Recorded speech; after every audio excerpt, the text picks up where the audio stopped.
Hey, what is up, everybody? We're back here for episode 8 of Grand Line Grinders. Another week of jamming some One Piece games, talking about it, and trying to help everybody get better and more prepared for the competitive level format and events. So I'm once again joined today by Steven, a good friend, It's Not Steven, and Kebby G as well. So how you doing, Steven? I know you're not as One Piece addicted as perhaps some of us are right now, but It'll come back. I'm pretty good though. I'm pretty good. Been playing lots of different other games, but still having a good kind of update about what's been going on in the scene. Played a few games here and there, but mainly off stream. How about yourself, Kevin? How you doing? I am doing great. We have quite a bit to talk about today. We have the new OP13 leaks for leaders. We also have the ban list predictions that we're going to be talking about, as well as some interesting news about EB04.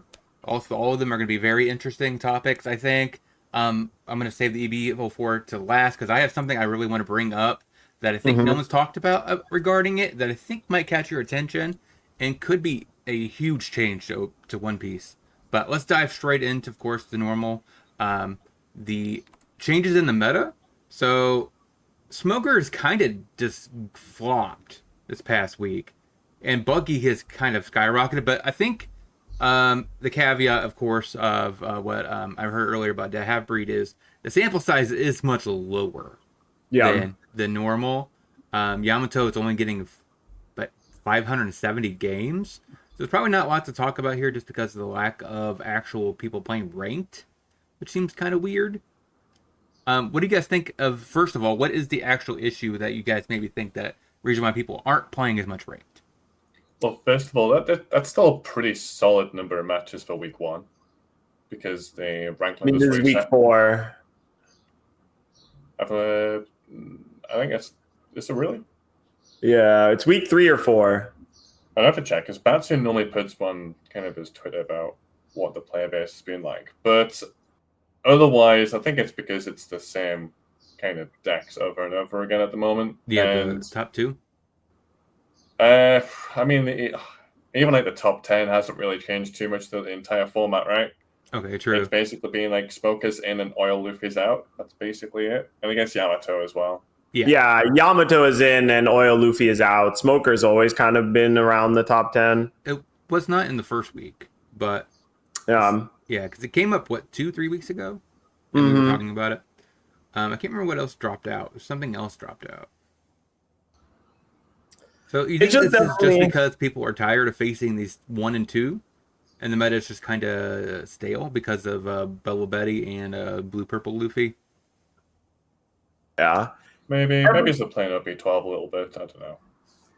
True. They could have migrated over to OP12 to test it. No, OP12 doesn't have that high of a player count either right now, but it just seems like the people that are playing have kind of like all decided on a deck. I think the kind of unfortunate thing is that everybody thought the starter decks might have a little bit more of an impact on the format than they actually did.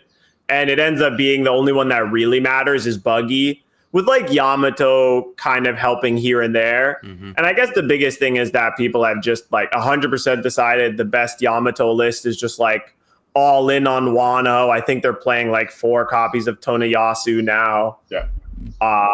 So they're just on all in Wano package plus leader swing a bunch. And so it's really just Yamato and Buggy, and everything else is kind of the same stuff we were dealing with before. And I think the biggest thing here is how many more games there is on Blue Purple Luffy than anything else. And people are just really starting to accept that, like, this is the best leader to be playing. It's the most powerful leader. It's the most straightforward, broken thing to be doing. And that's kind of like, we're going to talk about it a lot more. But I mean, this is the reason why I think I'm like 95 to 99% that Blue Purple is going to get banned.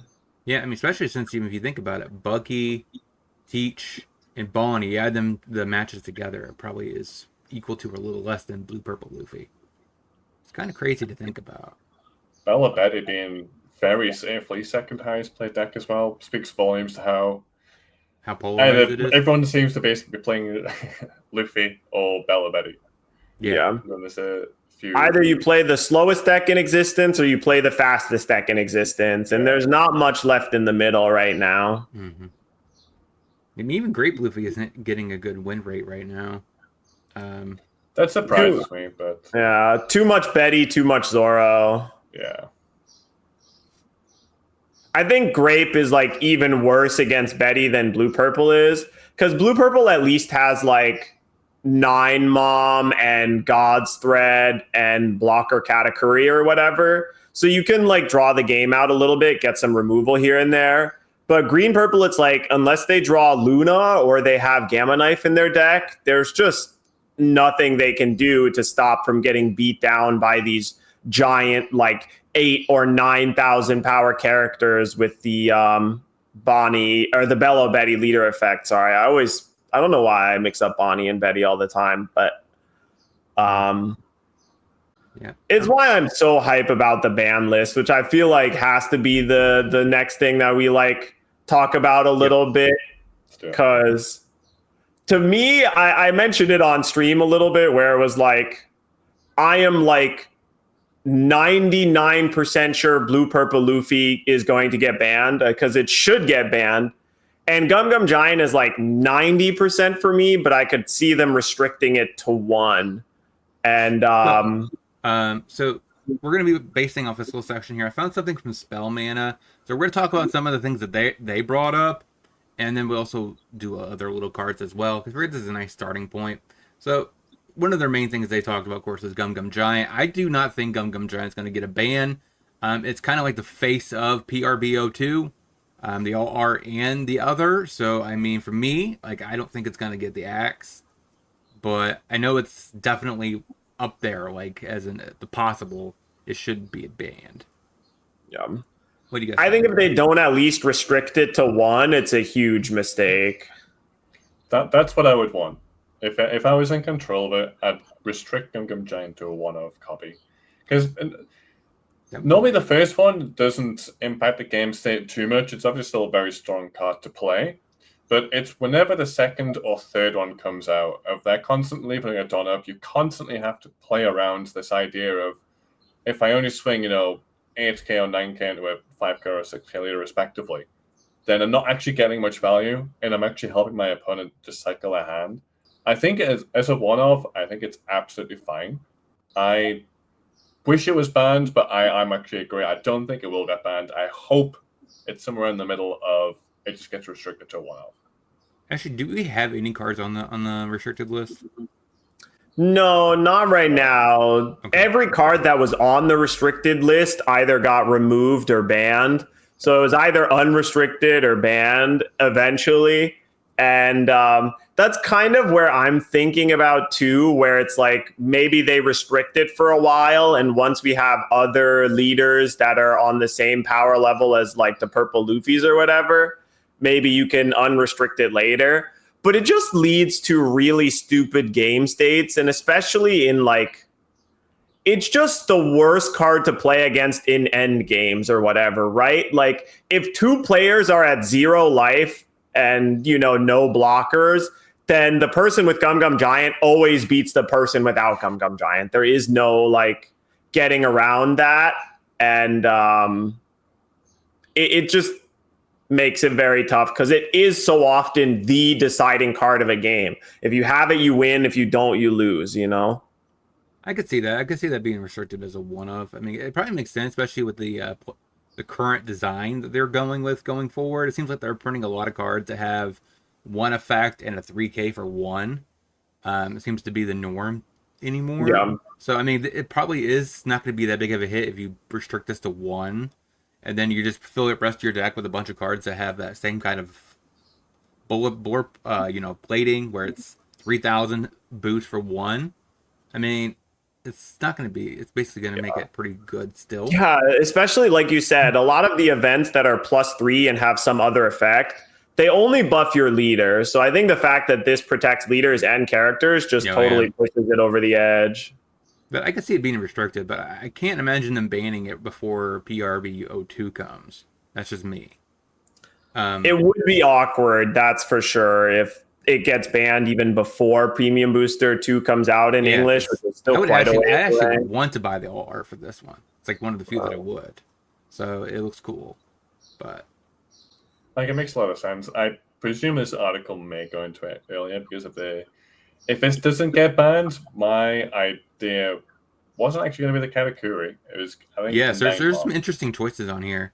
So the other ones I have on here, they think Purple Katakuri could be a possible ban because it acts defensively and it also kind of does a duo effect where it is a very aggressive attacker and on defense, which makes sense. But I think it's a strong card, but then it's just like directly nerfing Purple Katakuri for no reason. Like, in the leader. Too much collateral damage if you ban this. Yeah. You hurt a bunch of decks that aren't even that good. They generally have tried to stay away from that as much as possible. And I think ban the Katakuri would just have, like that half protect, just way too much collateral damage on other decks that don't need it at all. I mean, I think their point was that it mainly shows up in blue purple.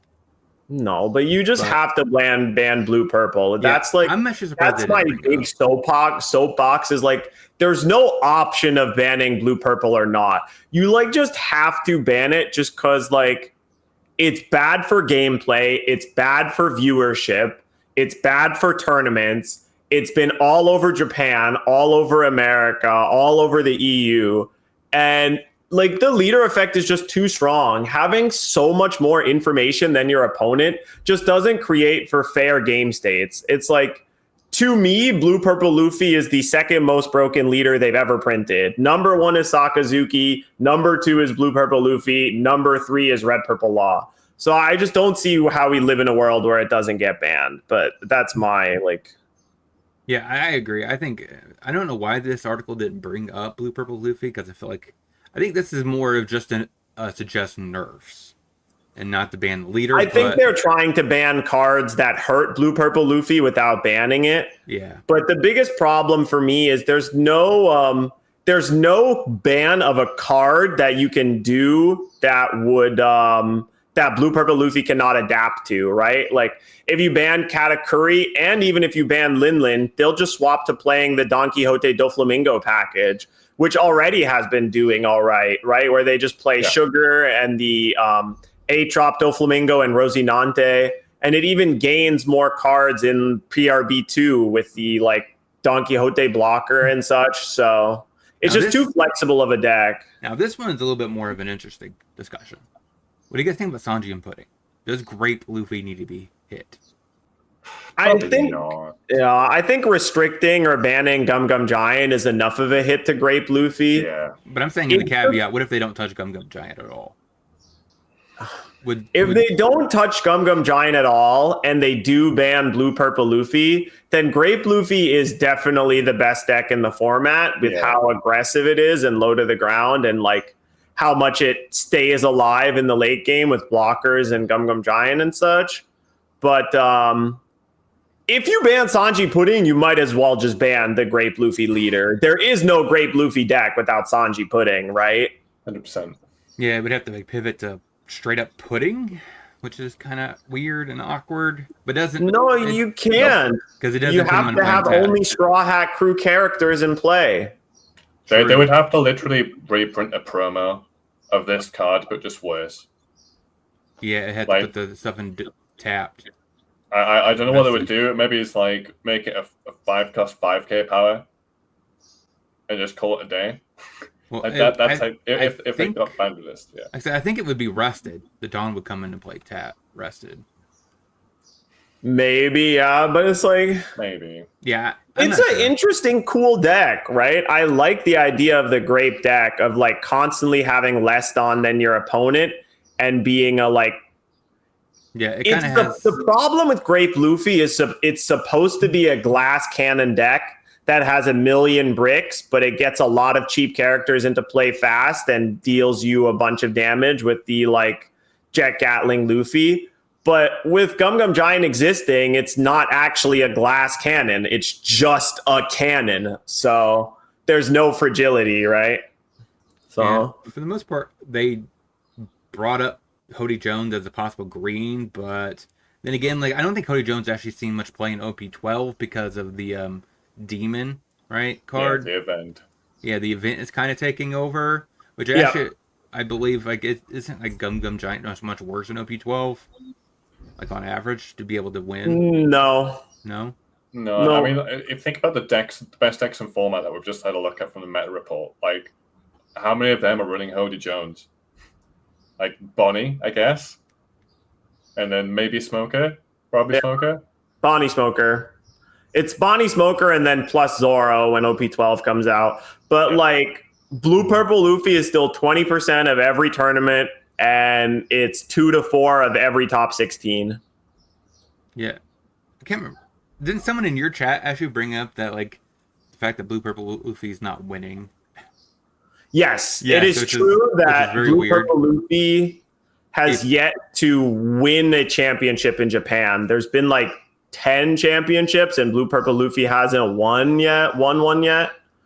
But it's still consistently the highest top 16 deck and the most played deck in the tournament. I think the caveat to that would have been if most of the decks in the current format are developed and created in a way to beat Blue Purple Luffy and warping them, is that still? I mean, I don't think it matters that it wins. It's the fact that this probably warping the other decks Well, to I have to think deal with them. if I answer the question, if Snake Man didn't exist, would Bello Betty be the most played deck in the format?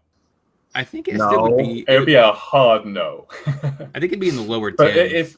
it is literally the second highest played deck in the format right now. Yeah. So like, the only reason Snake Man's not winning these decks, winning their tournaments consistently, is because the meta's kind of reacted to it and how many it's going to be, and we're playing a bunch of these decks that just straight up counter it because you can't play a fun mid-range control deck right now because you just get spanked off the aggro or you get spanked off the mega control that is Snake Man Luffy. Yeah, maybe I shouldn't be in this discussion. I should take myself out of it because that means I'll be advocating for the format that I wouldn't want, which is a Lucci format. So maybe I should take myself out of this discussion. I like this meta because of the fact that there's not really a lot of black Lucci decks running around. And the thing to me, the thing to me that I feel like we have to take into account about this ban list is that like you have to do this ban list in a way that takes rotation into account. Because like rotation is going to come like 6 to 9 months after this ban list hits. Mm-hmm. So like affecting card leaders that are going to like get rotated a bunch doesn't seem worth it. And that's why it's like my answer is always like rotation whenever anyone's like, oh, but what if we get a Lucci format again? It's like probably not going to happen just because there's a whole bunch of answers to Lucci now, right? Like you could just play Buggy, you could just play Sanji. Like Lucci does not have a way to kill Mr. Prince. They just don't, right? So the Mr. Prince Sanji. So there's like answers to the Lucci deck, but the problem with Blue Purple Luffy is it has a weakness, exactly one single weakness of killing them dead before they hit 10 Dan. Other than that, it's like wraps. And that just limits the format too much. Yeah, it's probably, I think you're probably are on the right page. We're probably going to end up with this being restricted to one of, and then we're going to see the Blue Purple Luffy banned. Is most likely what we're going to see. Yeah. Which I think that should be pretty reasonable. I think it would make the meta a little bit better. Yeah. The only reason why I think Snake Man may not get banned, and I hope I'm wrong. Yeah. But I think Dofi had a very similar play percentage of tournaments and didn't get banned, and they kind of randomly banned Jinbei. My only concern is randomly. Yeah, well, the deck I think there was three. I think that the best three cards from Dofi, either one of them could have been banned. I think there's a very fair argument for Jinbei, Boa Blocker, and Bounce Law. I think one of those three cards were banned. I honestly think it was basically a random choice. And I would say something similar with Snake Man, where they might just ban, like, for no reason whatsoever, just ban, like, 9-cost Sanji or 9-cost Mom or whatever, instead of banning the leader. Again, I hope I'm wrong. Again, does- PRB02 would dictate no, probably because they're just printing Sanji. Yeah, banning the Sanji would be tough with the premium booster reprint coming Yeah. up, especially I think, because but then again, someone banning mentioned Blue, it in Purple, my Luffy, chat too. banning Blue Purple Luffy also would take a hit on Sanji and PRBO2 because it wasn't In seeing any terms play. of the price of it. Yeah, Yeah. it wouldn't be desired at all. Yeah, it again, wasn't I'm seeing not. I'm play. not even saying I think that will happen. I'm just Yeah. saying this is what's happened in the past. Yeah. When we've had leaders and play rates of this amount, where they've went one of two ways. I have just flat out banned the leader, or they haven't, and they've like essentially just chosen one of the strong cards in the deck to ban instead. The caveat would be, I think, is that I think maybe they got a lot of complaints about the tournament. Watching Blue Purple Luffy and how boring it is to see them take 5-minute turns, like that could have been the influence. Like, hey, we're getting feedback that this tournament was not very well perceived and liked because of the fact that of the final round. Like that could also, diverge them because I mean they want their tournaments to look good, so this game grows. And if people taking 5-minute turns, it's not going to look. I think having Blue Purple Luffy mirrors at Worlds would be a very bad look.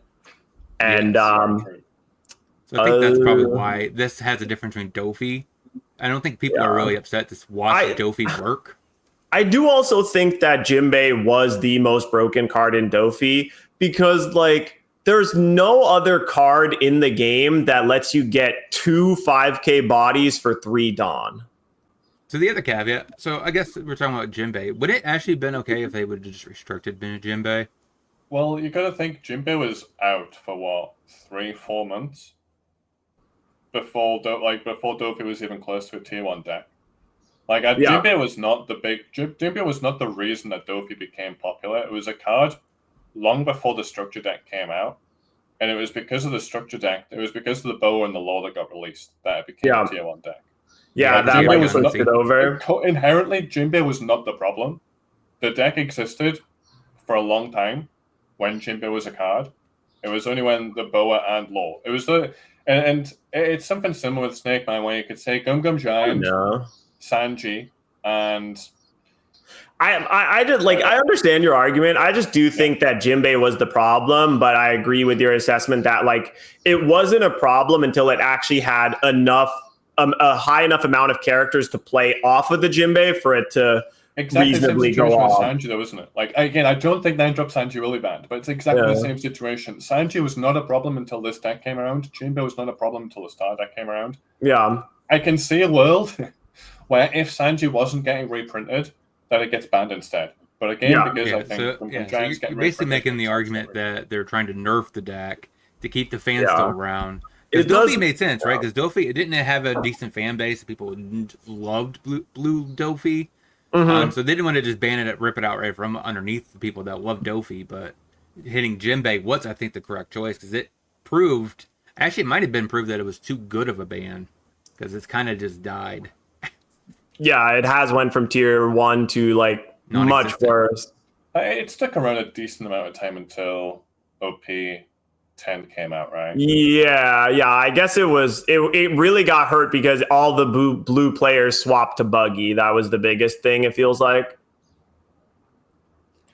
But yeah, I'm 100% with you guys. I think and I hope Snake Man will just get banned. But I can see a world just based off what they've done previously where these other cards may get targeted first, and then who knows what's going to happen. I think the other key reason I think it might be blue purple Luffy is because this is clearly an emergency ban, right? Because if normally they would probably wait until after Worlds or some sort of big tournament to make the conclusion to ban something. This sounds like it was in an emergency situation where they wanted to get rid of something immediately before the next big tournament, which is I think next month or 2 months from now. So they wanted something gone before that. So that I think that would lead to that they just don't like the play patterns of Blue Purple Luffy. Yeah. I believe Nationals is like end of August, start of September, and then Worlds is like December. Yeah, because normally they would probably wait for Gum Gum until after that tournament to say, okay, this is clearly a problem in this tournament. We're going to ban it. So this is something I think based off play patterns that they don't like. I think you definitely have to ban one or the other, like Gum Gum Giant or Blue Purple Luffy. Like you have to hit one or the other. There's no way you can ignore both. Otherwise, what's the you, point of announcing a ban list if they're not going to hit the most played deck? yeah, the most played, most winningest deck overall. Yeah, I mean, I guess I could see a world where they like ban Gum Gum Giant and Nine Mom instead, and it's like losing Nine Mom sucks for some decks, but Yeah, not all of Katakuri. them. Like Purple Luffy wasn't even playing it anymore, and a lot of the Purple Katakuri decks don't even play Nine Mom. Yeah. So you could maybe hit that just to stop them from having the ability to gain a life with the deck, which is very unfortunate, right? And then you don't like lose any reprint value from Premium Booster, but it's not like Gum Gum Giant is an expensive card, so I think banning that makes the most sense because it's cheap. I mean, to me, like, I hate when card games ban cards that look like on face value, they're not very good. They're not that good to warrant a ban. That's what I would think Linlin would look like. It would look like this. I would not say this card is ever in even the possibility of being on the ban list. And the fact that it would be, if it actually is, would just be mind-boggling to me. Because that's like the problem with Modern and Magic, right? They have tons of cards on the ban list that don't belong there. They're not powerful enough to be on the ban list. No. So I mean, take a look at the cards that have banned that are kind of on that similar vein. Like, I do feel like Rygo kind of took a lot of people by a big surprise. Yep. So I could see this one. I could see this one. I could see this one. This one. I don't. Yeah. I wasn't around with Moby Dick, so I don't know. And Great Eruption. They've definitely hit some surprise bans before. Where like Great Eruption was a ban that made sense, but it wasn't one that anyone really expected. And Kingdom Come as well was kind of out of nowhere. Kingdom Come, Ennis Lobby, and even Kabaji. Like, I understand the Kabaji ban because it created like a really toxic gameplay loop when there wasn't that much removal in the game. Yep. Yeah. Personally, I think Kabaji would be absolutely fine. I wouldn't even be surprised if they unbanned it. Wouldn't that be hilarious? I do think Ennis Lobby still at the time felt a little strange. Just kind of in the moment. But yeah, because they hit Ennis Lobby and they didn't hit Moria. That was the thing that was weird. They hit Ennis Lobby before Ice Age, which was even the more peculiar thing. Like that was really, really surprising. So that they have made some kind of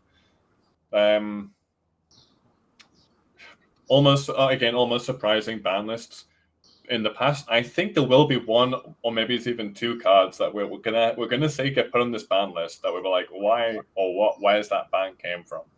And I was thinking, what if you had a gun to your head? What is a card where we haven't discussed or seen that you think could, in theory, get banned on the same vein of like Rygo and Lobby?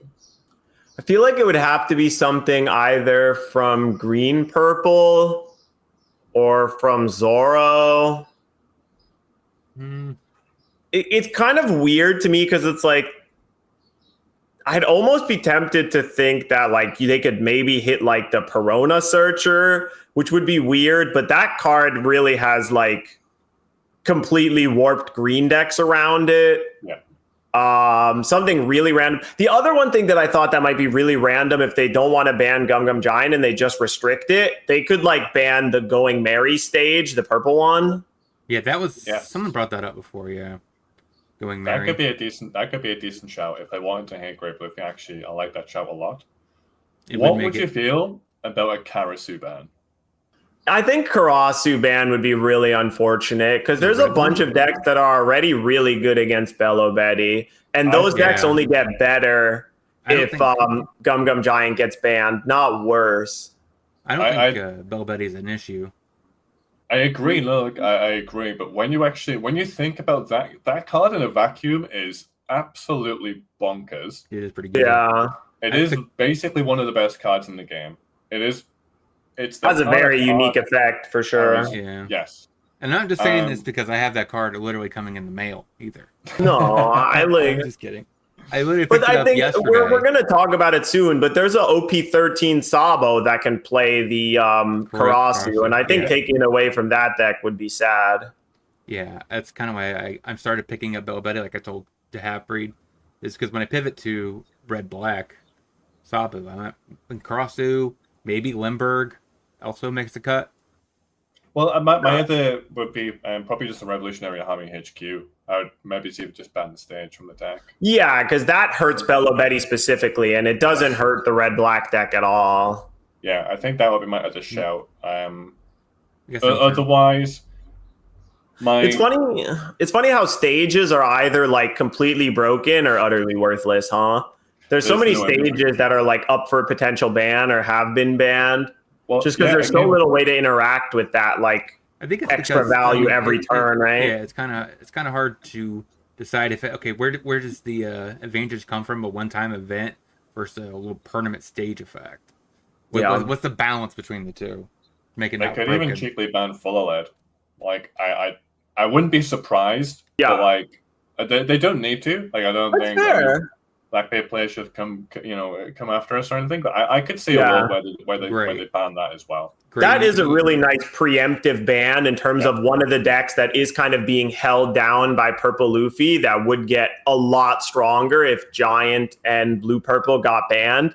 Because then like all of the green mid-range decks in theory would come out of the woodwork, and then you'd have Teach there to prey on all the mid-range decks and Betty decks and whatever. I mean, is that a bad thing? So I mean, Blackbeard is all you probably did was just anger the entire Teach community, and they're probably going to downvote this. Oh, that's fine. I'm kidding. But yeah, I mean, Full Lead is a pretty good card. Like the games that you between when you don't have it and have it is just unbelievable. Very different. But it's still, I mean, I think it's just a good card. I think they're kind of printing something similar in other effects. Like Reishu has basically a Full Lead, doesn't it? There's multiple different full leads, but like it's just different in black where you have reanimation, right? Yes, true. Yeah. I mean, I guess your goal is to get things in the graveyard to reanimate them with. To Kempy's point, that is what the Reishu deck does. It's just you're right. I'm wrong. Yep. I think why I'm kind of going off these stages a little bit. Revolution Army HQ, Full OLED, whatever it is. It's these cards that just kind of create less hype moments because most decks now are going for consistency rather than like interactivity, if you know what I mean. Like they just want to do what their deck wants to do, and they don't care about what you're playing. It's like, I will do what I want to do. I will play Betty. I will smash you in the face every single turn. I will play Luffy. I will ramp to 10 Dawn, and I will outvalue you.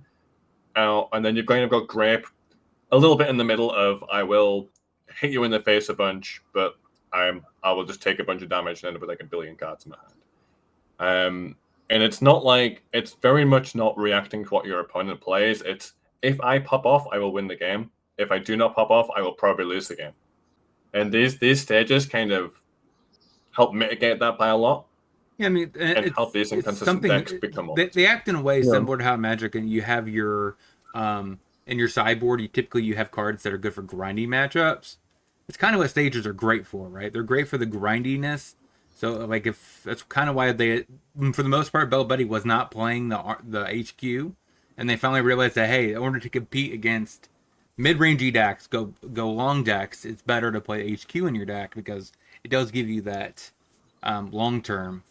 I can't remember what his name was, but the best Betty player that I'd heard of for a long time was from America, and he was always convinced that stage was like was like a mandatory card in the deck. So like I know what you're saying, but I always distinctly remember like hearing, like, it was probably more than 6 months ago now, that the American Bella Betty player like lived and died by the stage card of like he always played it because he was like, this is just so broken because it gets to more of your tools quicker. But I know what you're saying. It does feel weird to be targeting these like one drop stages. It's because there's not a lot of cards in the meta that can help remove stage. There's not even that many cards in the card game itself that can remove stages. There's a few here and there, but they're so niche and they're so bad into every other matchup, they just don't really get played. I almost seriously wonder if Bandai should consider removing stages from the game, just like period, because it's this really awkward like part of the board that there just hasn't been a good way to balance at all, right? Like I've said, stages are either completely useless or completely broken and deck defining. and it's really hard to feel a balance, especially with the complete lack of cards that interact with them. Like, they'd have to start templating more cards to allow you to, like, rather than KO a 2-cost character, you'd have to be like KO a 2-cost or less card. So you have a choice between KOing a character or a stage. But because there's this part of the board state that is so uninteractive, it just makes games feel very weird, and it's very hard to balance it. So it's kind of funny. I would totally understand if they banned any one or all of the 1-cost stages, and that's like HQ, Germa Kingdom, Marigo, a Fully Led. Like, they could just ban all of them, and I think it would be fine. I think you do raise up a good point. They really should print more cards that actually destroy stages. That's just there's not that many of them. There should be more ways of interacting with stages. Yeah. So either basically, they should have it that almost every card that can KO a character can also KO a stage of the same cost. So black. If they want to have stages that have powerful effects, they have to make interacting with the stages easier. Yeah, because the only deck that I ever played like Sky Slicer seriously was Blackbeard for the mirror and the trigger. That just says it all. Like, I wouldn't mind either. I will say I really quite like some of the stages that have like this weird effect. You know, I'll say like Birdcage or the Arc Nova or even like what's the is it Sky Island? Is it just called Sky Island? Yeah. One where it's just like on play draw cards and then like you've got other cards that interact with your stage. I feel that's kind of cool. But these ones that just kind of give constant value just every single turn, and they just feel a little too hard to balance. They just can't quite get right. I would say even Usopp's stage is pretty well. Colosseum, absolutely. It's upper yard, by the way. Yeah, upper yard. Yeah. But I think you hit it perfectly on the nail of like. So I think what you're saying is that have other pieces of interactions are the ones that feel the best. Where it's like, I think the perfectly designed stage is actually Birdcage, where it's a card that's good sometimes, not good others. It'll stay in play, but not infinitely. It does get rid of itself somehow. And it creates a bunch of interesting points of interaction where there's a lot of the other stages that are just saying, do one thing, just like one extra thing that you add to your checklist of things to do every turn. It doesn't feel good. So it sounds like more like the problem that you guys have is they need to stop printing stages where they allow you to discard a card and look top 3, not searcher stages. So those are the problem, pretty much. Yeah, the repeated activation stages are just a problem in general, right? Like upper yard that just has an on play and then has other interactions with cards is fine. But except for I guess if there was any card that they might look at outside of Gum Gum Giant and Blue Purple Luffy, I think it would be a stage that seems most likely to me. So let's go ahead and switch gears. We're about 40 minutes into the podcast. So we'll go ahead and let's talk about the leaks. So we got this, again, a kind of a balanced thing where it has an effect naturally, and then also has the 3K counter, which is what we talked about earlier. That seems to be the going thing for them, is to have a counter that also has a main effect that is could be relevant. I think we can mainly talk about the leaders for now, and we can look at some of the other cards over, because the leaders bring like a bunch of really interesting deck building stuff. Yeah. And a lot of the other cards are kind of like, you don't know how good they'll be without other cards surrounding them. But this crop of leaders is really strong. And I feel like Bandai in general has hit a really nice stride where every set they're dropping leaders that have interesting effects, but still simple to understand effects that make for really interesting deck building choices and gameplay. And I think they did a really good job in OP12, and I think they've done a really good job here in OP13 as well. I don't know. I find these leaders kind of boring. They're just good. They're just good cards, but they're kind of boring. I mean, I do understand like this effect here has never been seen before on an actual leader. So like it does basically make you where you're -1 Dawn every turn until you hit 10, and you didn't have to add a Dawn from your Dawn deck. But what do you guys think about Roger? Okay, so let's just read it first. I mean, it's a 5-life multicolor leader, which was already like an insane upside. That's like huge power level right there. Mm-hmm. And then it has definitely, of all the leaders, it's the most complicated effect so far. So it's if you have a Dawn on your field, so any more than 0, give this leader one of the Dawn cards that would be added during your Dawn phase. It does not affect your first turn. Yeah, so your first turn is not touched. If you go from 0 to 1, you get your 1 Dawn. If you go from 0 to 2, you get your 2 Dawn. But every turn after that, until you start the game with 10 Dawn, you are obligated to attach a Dawn to your leader before you do anything else. Mm-hmm. So you go from 2 to 3 to 5 to 7 to 9 to 9 to 10. Yeah, so like the issue that I think I find with this leader is unless they print a good 2-drop ram spell or something that works with Roger, I feel like he's only going to be good on going second. Because there's no way you can't ramp on turn 2. Like 2 Dawn is not enough to do probably any ramp spells. I don't know too much about the One Piece IP, but I can almost guarantee that I think this leader will get a silly amount of support, by the way. Like, I think it would have to, yeah.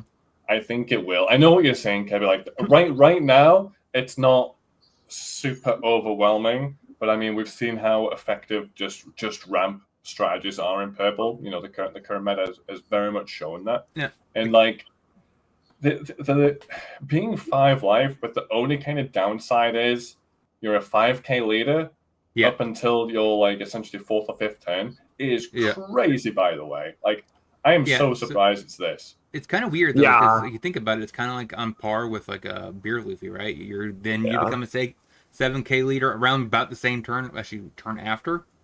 Well, I think the most comparable one is Red Purple Kid that we currently literally have. It is a 5-life Red Purple leader, and it's got not a similar effect, but like it's adjacent to it. And that is a 4k leader up until you're down to 3 life. Well, someone reminded me that the kid it's a 4k leader on your turn. The kid effect is only on your turn. And when you pass to your opponent, you are a 5k leader on defense. And so this one is always a 5k leader unless you have 10 Dawn on the field exactly. And so it makes it interesting where like you're really heavily disincentivized from having Dawn minus effects in your deck, unless you can find a way to put that Dawn right back, like with Blocker Kid or Black Maria are some cards that people have been playing in this deck. Because if you go from 10 and you minus down to 9, you go right back to a 5k leader. So you're only 7k leader exactly at 10 Dawn when you're fully at 10. But still, everybody's been doing it already, but putting 9-Beard in this deck and you just play 9-Beard and you pass turn with a 9,000 power leader is just like so silly. Yeah. I think, like unironically, I joined it, by the way, just to comparison with Kid. I think Kid is almost a good deck. It's just missing a couple of key cards. Like I really do think that way. And I'm so convinced this is going to get like Zorro level of support. Like, I think this will probably get like 20 cards in this set that is going to help this leader a lot. It makes sense. I think it's going to be nuts. Because we don't really have that much for Roger Pirates. So they would have to print a lot to support Roger Pirates. The nice thing, too, is it seems like because we'll get to it later, but there's 4 red leaders in this set. Yeah. It's literally red, purple Roger, red, blue Ace, red, black Sabo, red, green Luffy, and then yellow Bonnie and black Emu. So we don't have the Emu yet, but it makes me really feel like that the cards for each leader are mostly going to be about the accentuating color. So we assume most of the Roger Pirates cards are going to be purple or whatever. So they'll help with that ramp strategy, right? And but I think with the caveat of Sabo, I think it's probably going to be more red. Yeah, it's definitely the slowest ramp deck we've had in that it like constantly removes the Dawn as well. So in terms of like how fast you can get to 10, it's slower than a lot of the other purple decks, but just the 5 life, I think, helps way more than people expect. The 5th life is so huge. Is this why they made that? I think about it, like, isn't the new Doflamingo purple one, or is that? Yes. That's that is also deck, a card that's pretty decent in this deck. Yeah. In Premium Booster 2, there's a Doflamingo that's a 5/6 blocker. It makes sense because they kind of like have sprinkled new cards in PRB that just kind of work really good with the leaders from the set, because they have the new marker in there too, which works with the Sabu. So I guess I didn't even think about that Dofi being really good in this deck, because I mean, you want blockers to keep your life good. So you get to becoming a 7K leader. Yeah, it's a 5/6 blocker on play. If your leader's multicolor, gain Arrested Dawn. That seems cracked in this deck. So Roger is definitely the one where it really seems like figuring out what the best deck list is going to be is going to have a lot of wiggle room, because right now there's like a lot of options for things you could play. Like, what are the best ramp cards? I mean, obviously, I assume most people are going to play Mr. 2 or whatever, but outside of that, what are the best ramp cards? I mean, maybe you want to play 9-Beard, but like, what else? Are we playing 10-drop Shanks? Do you try and play some Dawn minus effects and get the Dawn back? Is that too risky? Or is this deck just going to be built more like Red Purple Luffy, where you're just like a bunch of Shankses and Dragon and stuff like that? Ooh, Dragon in this deck sounds really good. I think it's going to be a lot you can do with the deck, and I'll put my neck on the line right now. I think there will literally be like 20 cards to support this leader. I think it's going to be. Yeah, here's hoping it's not Calgara 2.0. I agree, but at the same time, I think this is the leader that might have not hit its ceiling when it's released. It probably will be hitting its ceiling a couple more sets after it's released. Yeah, it's a leader with a generically strong effect. For sure. And I think that's all of them this set too, which is pretty cool. They're doing less leader locking this set, which feels nice. So now we have Bonnie, yellow, which is kind of weird. It's not yellow-green, but then again, I mean, it made sense that it had to be yellow because, I mean, Egghead cards are predominantly yellow. So what do you guys think about Bonnie? To me, this feels like, in my opinion, one of the most boring ones. But yeah, I'm hyped, but I'm just the type of person that, like, if you would ask me whether I want something simple or whether I want something complicated, I'm always going to pick the simple thing. And I just like cards that are very, very simple and easy, and I appreciate what they do for the game. And this one's very nice too, where it's a 5 life, yellow leader, 5K power. And it's just on your turn, once per turn. When you play a character with trigger, you give one of your leaders or characters 2 Arrested Dawn. So it's like the leader explains itself. It tells you how it wants the deck to be built, and it tells you what you want to do. You want to be playing characters with trigger, and you want to beat face, And I like this leader a lot. There's a bunch of already really interesting cards that you can play with it, like the Egghead Jewelry Bonnie is really sweet in this. Yeah, 3-drop Jewelry Bonnie, give your leader 2 Dawn, bash for 7, draw 2, pitch 1. That type of stuff feels great. This is going to sound troll, but sure. I actually love the fact that yellow's going back to trigger. Yes. Like that. I normally hate. Me too. Get PTSD from some Adele games that we've had or Katakuri games that we've had in the past, but like I feel like yellow's been very much moving away from that, and it's going into like control or this like weird aggro versions of it. This, you're probably going to put 40 cards in this deck with trigger. Yeah. It's going to do what yellow does. Like I actually kind of like that. I appreciate that going back to that kind of archetype. Yeah. So that like I don't know if you guys watched VV Theory, but he had a similar deck where he had Sabu, where he had nothing but triggers, like the red yellow Sabo. Yeah, it was absolutely cool because he would put cards at the top of his life that when you trigger when you draw it and you get to redo it, which was very interesting. So this kind of, I think, would have something very cool like that, different. I do agree that I like the fact that they make simple leaders that are just strong, right? That way, when you're somebody new, you kind of want something simple to understand the color, but you also don't want to be bad, right? You want to be able to win the game. And that's kind of what these kind of leaders do. So I do agree. Yeah. Like him, even Sabu, I think also kind of fall in the same category. They're very simple.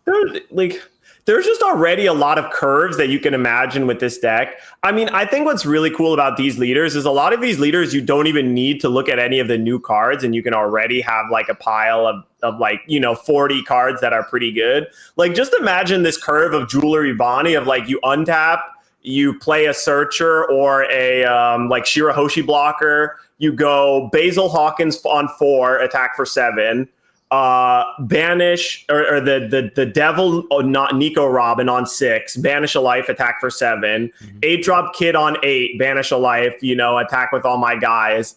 And like that curve already just seems so sweet. And you have an opportunity of banishing up to 3 life in a row or whatever, and like there's a bunch of cool stuff you can do. And swinging 7 alongside it every single turn.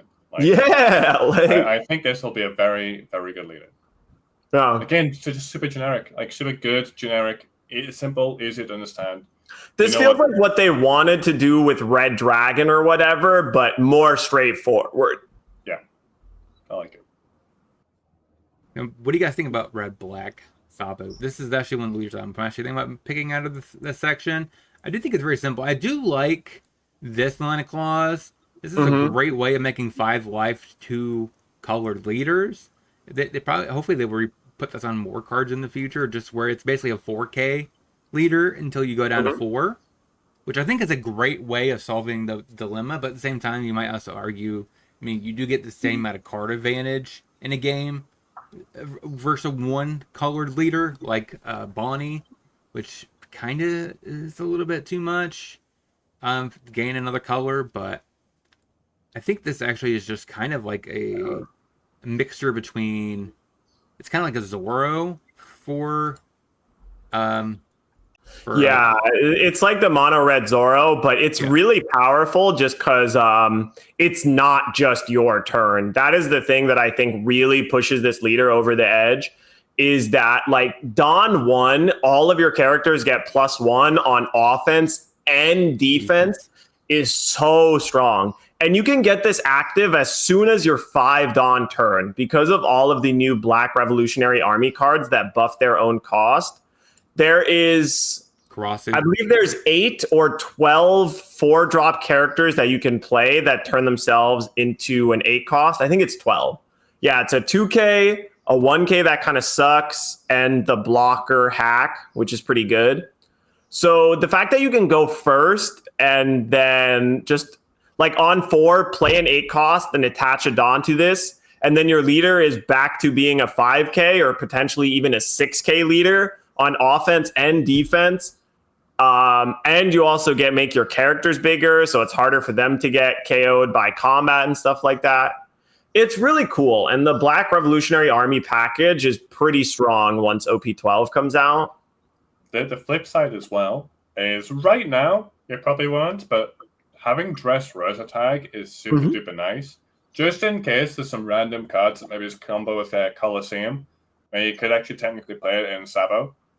And if they release, some black or red Dressrosa cards that cost 8 or more, or have, a similar effect like the Usopp thing where, on the field it gains plus cost or something, it gives the deck another direction to go into. I do think it will be super Revolutionary Army focused unless they have a bunch of support for Dressrosa. But I think Dressrosa will end up getting support, at some point in the future. Yeah. And it's just another little interesting tag to have of the 5-life leader, Dressrosa, that can attack. That's not Rebecca.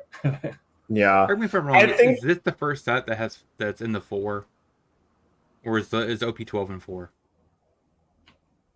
I think it's the first set. Yeah. So, I mean, this is going to be around for 3 years. Yes, first set. Yep. Yeah.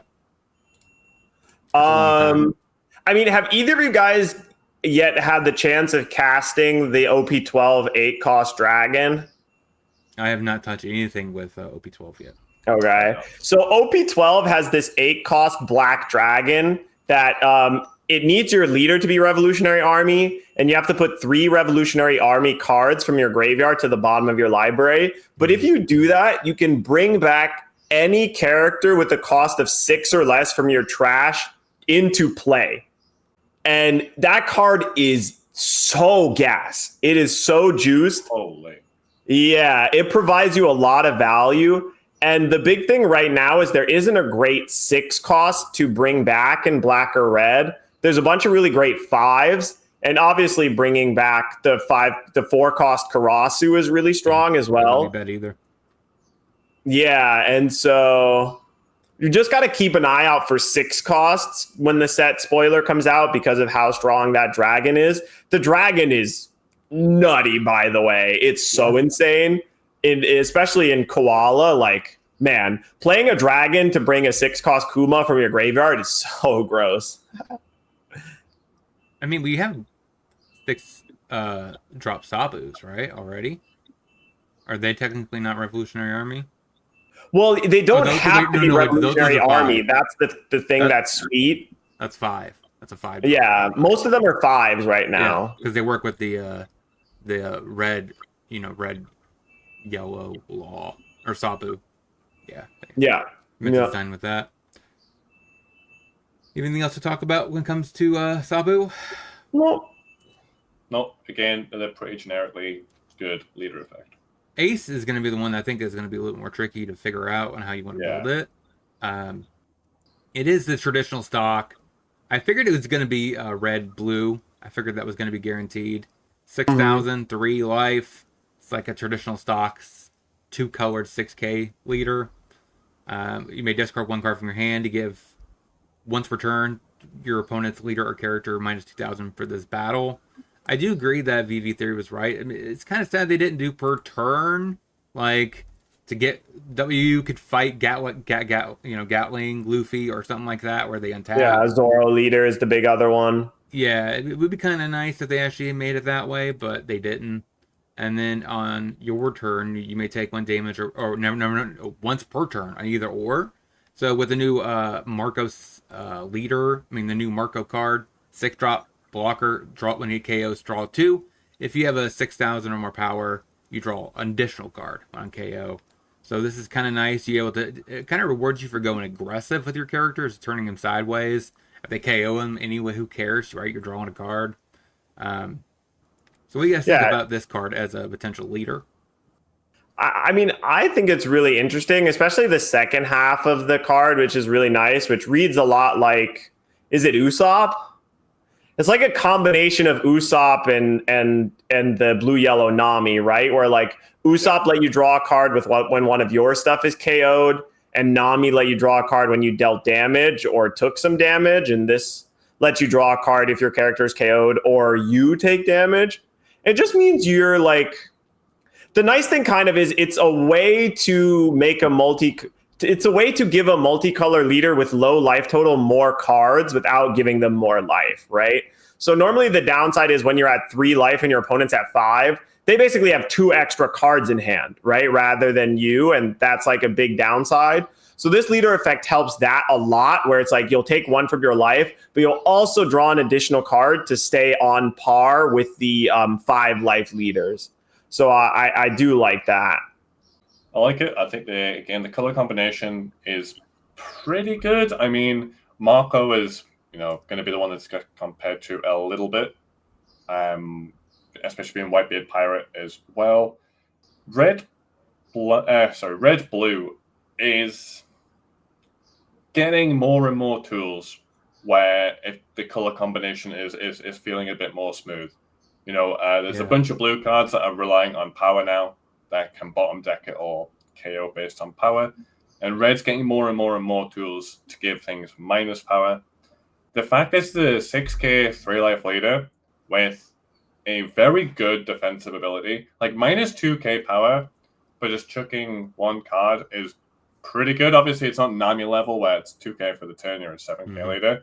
But this being a 6K leader is obviously very good in offense and defense. And then again, trying to kill this when it's got like a 9-bit attached to it, it's going to be pretty hard. Like, you're an 8K leader that can go at 10K for 1 battle, and then like even if they start killing stuff, you can conveniently, you've got the 1 spare down to give in your leader to draw additional cards. I think it's going to be good. I think it's going to be. I'm really interested in this one. This is the one I think stood out to me right now. Again, obviously, I think Goldie Roger can go absolutely crazy with some of the support it could get. But right now, I'm fairly excited for Ace. I didn't even read the first half of that war. Yeah. So whenever this gets dealt damage, you draw a card. Mm-hmm. You basically, when they hit you for the first time, you take the top card of life and you draw. Yup. Yeah, it's really nice. It helps you keep up on cards, like I said, with the 5 life leaders. But the thing that gets me really excited too is it feels like there's finally a home for Flame Emperor. You know what I mean? Like, Flame Emperor never felt like it was good in the original Ace. And that's the 7-cost event that, like, it's a 7-cost event, but your leader has to be Ace.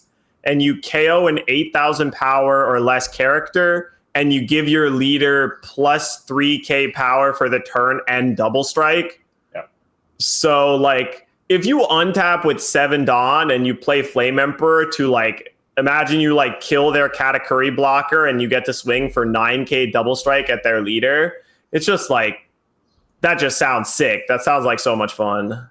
And the Ace starter deck card from the Whitebeard goes crazy hard in this one, by the way. Which one? 5 John 6k Rush. If your leader is Whitebeard Pirates against Rush, then once it's been removed from field, give it minus 2k. Then all of a sudden, even if it dies, you get a draw card. Yeah. You can even ditch one to give something. So this swing 5 and a 4, just ditch card with leader effect, and then even if it dies, you can still just draw a card. I think this Whitebeard seems to get more and more support, which feels kind of weird, but at the same time, they all seem very, very good for all the Whitebeard leaders. And there's starter deck stuff coming out for this as well. It's also yeah.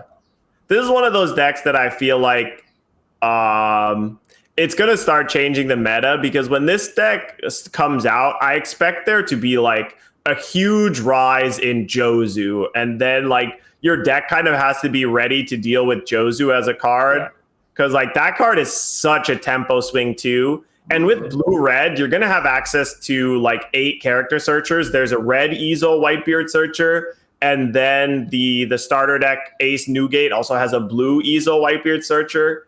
So you have like multiple little things that you can play to bounce with your Jozu and like have a lot of interaction. So then again, you don't necessarily have to play Whitebeards with this.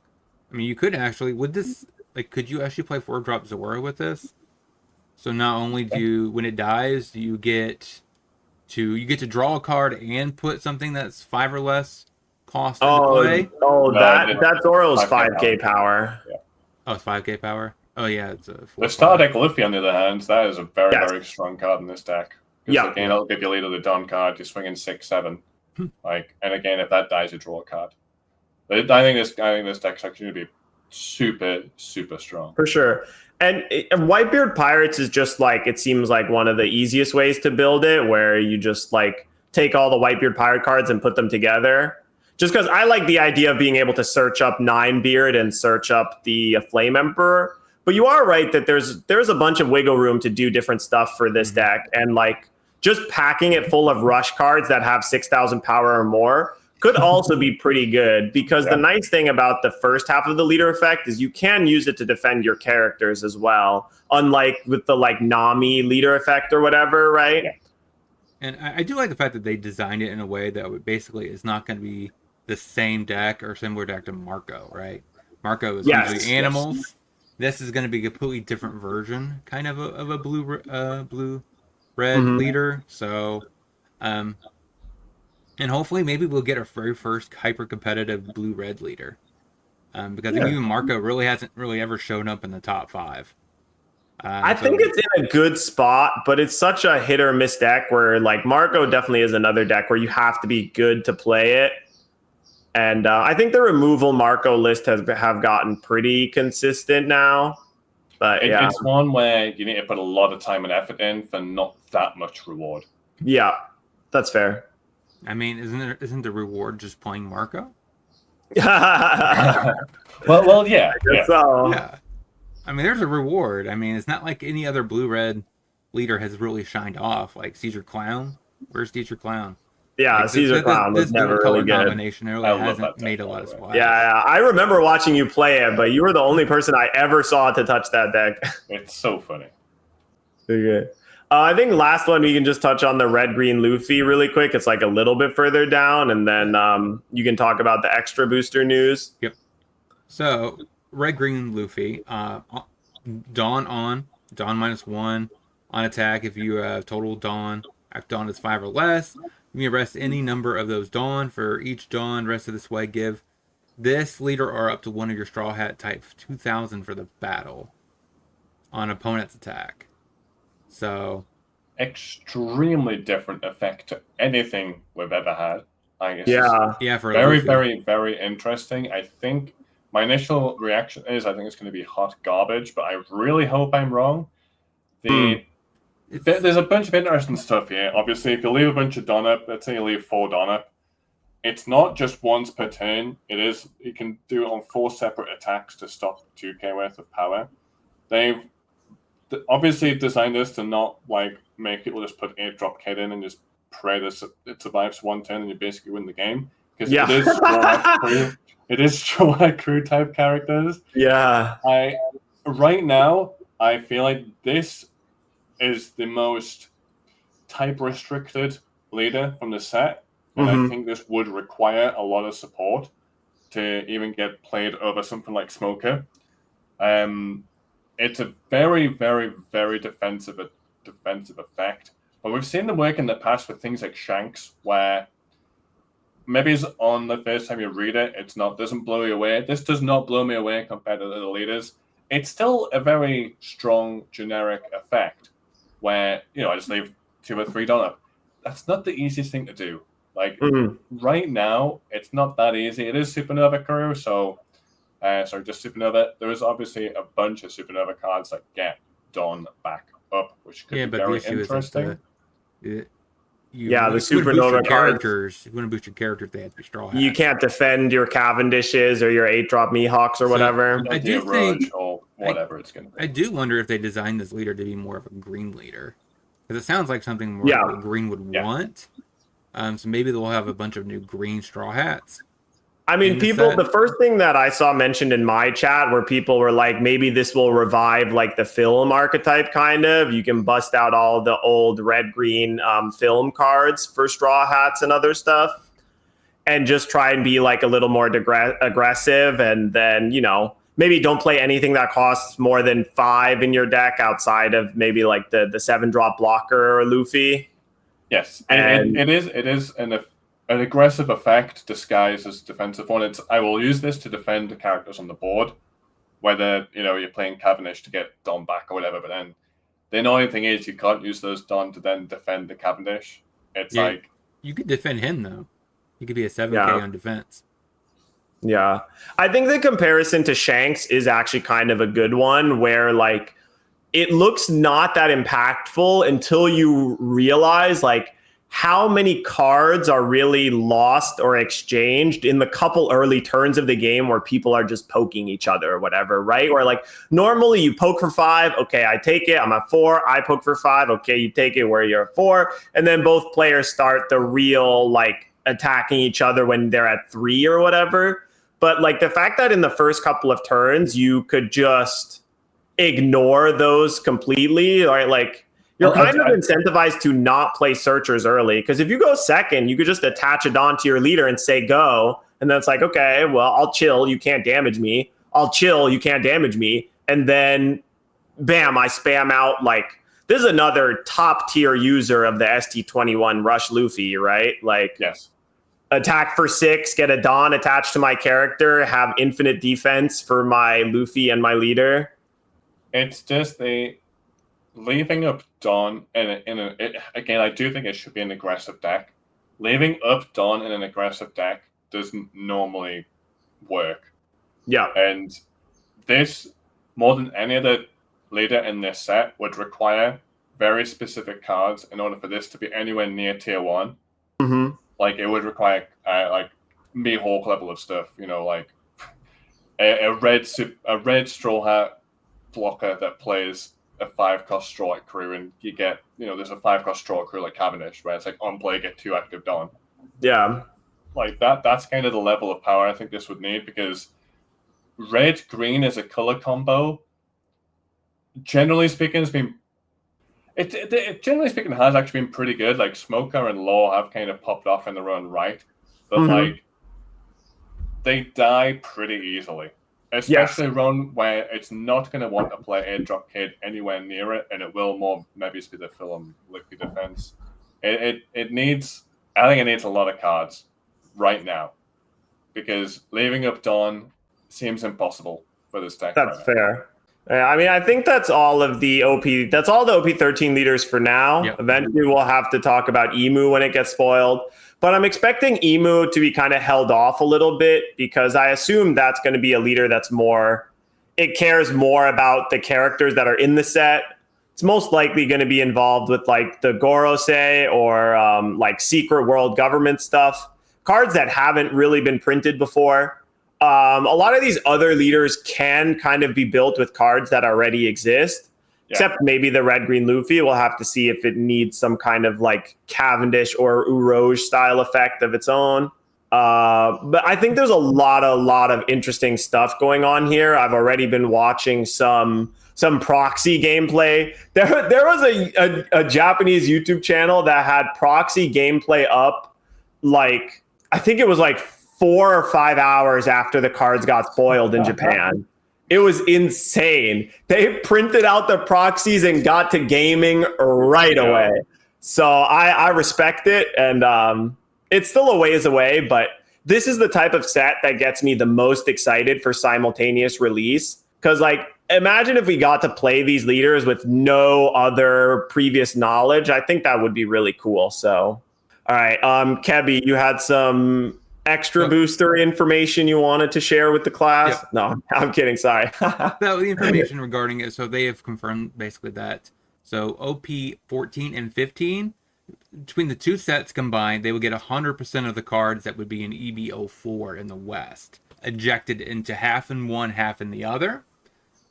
So this will give us a different meta than the East, which is always a great thing. For the West. That way our content doesn't look like a piggyback off of the East. What do you guys think about that before I get into something that I think could be something interesting? I mean, it's kind of weird to think about EB04 before we've even had EB03. But again, like I just said, anything that gets us closer to simultaneous release, I'm a fan of. So extra big set is going to be interesting. I don't know if it's going to make it more in demand or less, but we'll see. I'm hopeful of it, because I do feel like the recent starter deck release alongside OP11 was basically a test run of it to show that, yes, we can release all these cards at the same time and sales won't decrease or anything like that. So I think it'll go pretty smoothly. And yeah, it'll just make people create more diverse and interesting decks, which is always a good thing. So the thing I think would be interesting about this is what I'm going to get your guys' opinion on this. So what if they're actually playing, if you think about it, so when EB04 comes out in the East and we get our OP set, both card pools from both East and West will be identical at that point. Is this their actual plan to make it where there's no more West and East? It's just OP in general. And that way they don't have to make EB04 for the West. We already have the cards. We just say, okay, well, let's just both get OP. And I think this actually makes a lot of sense, right? Because they're targeting EB04 because it's so far down their pipeline of actual cards to inject and print that they're able to get their distribution under control, maybe? That's why they're doing this. So that way, when it gets to EB04 in the East and we get the last OP set that we're missing from the East, that we actually have identical cards. And then at that point going forward, every set just drops both East and West, and there's no more West and East. So what do you guys think about? Is this what they're targeting, or what do you guys think? Yeah, that's what they said their goal was after the first World Championships. Basically, after the first World Championships, they announced that they're going to try and work towards simultaneous release for all sets. So they release in the East and the West at the same time. And people were wondering exactly how they were going to do it, whether they were going to speed up timelines or whether they're going to do what they're doing now, which is just combine some sets together rather than having sets come out more frequently. The sets that do come out are going to be larger, which I think is good because it definitely doesn't feel like we get too many cards or whatever, right? When a new set drops, I'm not feeling like, oh man, there's too much stuff to do or whatever. Like, oh man, I'm never going to figure out what's going on. And of course, like, it gets cut down a little by the fact that some of the exploring has already been done, but yeah, this is the key reason why I make Pokemon content as well, but I kind of despise it because our metas are always just basically the East from last set, right? yes. And we're just kind of just piggybacking off the East, which for some reason Pokemon never adopted this. It's like the only thing I think that Magic got 100% right was simultaneous releases across all parts of the world. So I was like waiting. That's like the biggest thing I had against One Piece. I was like, I wish it wasn't this way. There's a West and a East.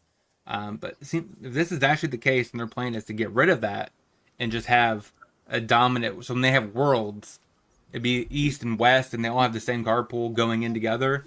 That would be amazing. No, I agree. What do you think, Steven? Yeah, I'm kind of glad they're announcing how they'll do it, like super early as well. So we all know what's expecting. We all know what's coming. My prediction when they initially announced it was going to be like April of next year. So I love deck building, like I really, really do. And when the Star Deck stuff came out, I had so much fun just kind of crafting a bunch of these decks that I wanted to play and stuff that was like, oh, this has never been tried before. There's no list like this that I've seen. Because it's pretty hard to like not net deck, at least to get a framework of what you want to build, or maybe you've got like a random card or like a random effect and you can just quickly check it or anything like that. But when you're the one who discovers it, it just feels so much more satisfying and like, oh yeah, why is no one running this card in this deck? That's crazy to me. And then maybe it's Cactus on or it doesn't. Or maybe it's Caesar Clamp. Cedar Climb. Or maybe it's Caesar Climb. But no, I just think it's really good for the game, and I was shocked to hear that Pokemon still doesn't have global release. So I am excited for it. I think it can only be a positive thing. Like it can only be a positive thing. Yeah, I totally get the original concept because they're trying to test, see if this card game has longevity. But once you see that this card has longevity, I think you should at that point reach towards simultaneous releases. Yeah.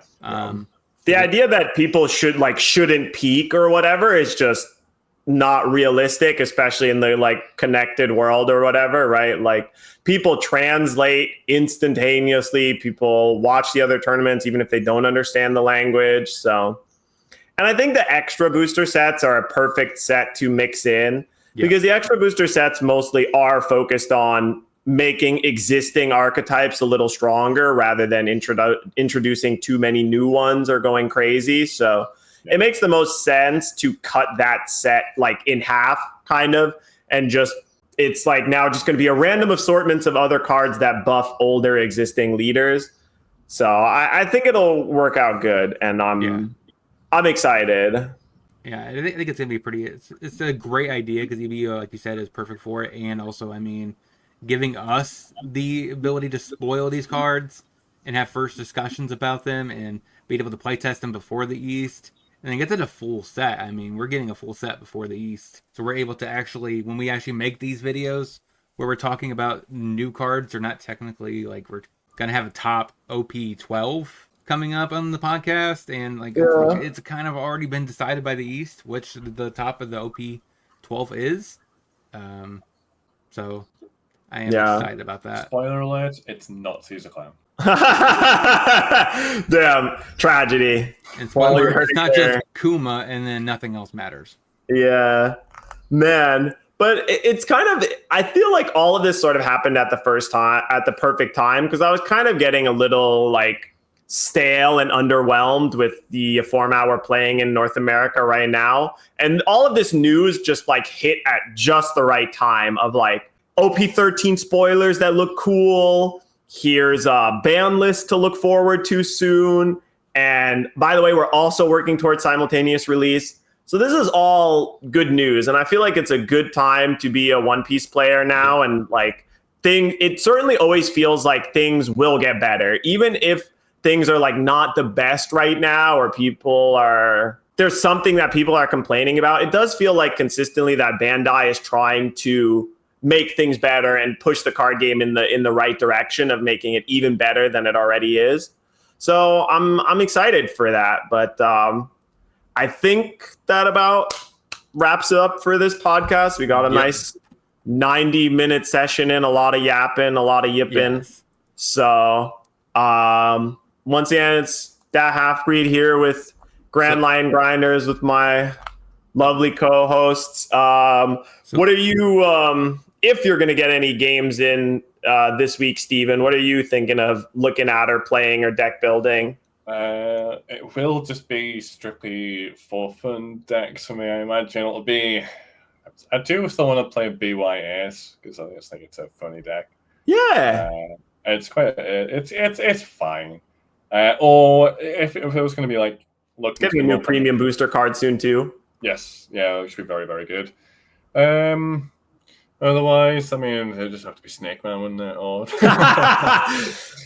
get your games in before it's gone. Exactly, get the reps in. What about you, Kebby? What are you looking forward to playing this week? So I'm going to be continuing, and I think actually I'm going to be touching Blue Purple Crocodile this week. Oh, nice. But just because I am going through every single leader. Nice. And so Blue Purple Croc is next. I'm kind of interested how that actually pans out. Make sure you smash that like button and subscribe to this channel. That way you're always up to date on all of our podcasts. It's free. Do it. But yeah, so I'm kind of interested to see how that plays out. I feel like I'm like experiencing new things that, you know, everyone else is like, that's old, right? OP1 is so old, but I never played it when I was, you know, so for me it's interesting. Oh, that's nice. And yeah, so I'll be streaming. I'm still, I guess, up to debate if I want to actually start streaming decks that I'm going to be featuring in videos or not. Because normally I do streams, and then I do private recordings for all my videos. So I'm trying to decide if I actually want to start merging the two a little bit. So maybe I'll be playing Blue Purple Croc on stream. So come out, check us all out. All the links are in the description. Make sure you follow all of us on Twitch. Because I did manage to face somebody on ranked on live stream, and he was like, "Oh, are you Kebby from the podcast?" I was like, "Yes." So we actually had somebody that on ranked that actually recognized the podcast. If that is you, comment down below that was me. So yeah, that was exciting times. So viewer spotted, viewer discovered. Let's go. Yes, and hopefully you guys have a great rest of your week.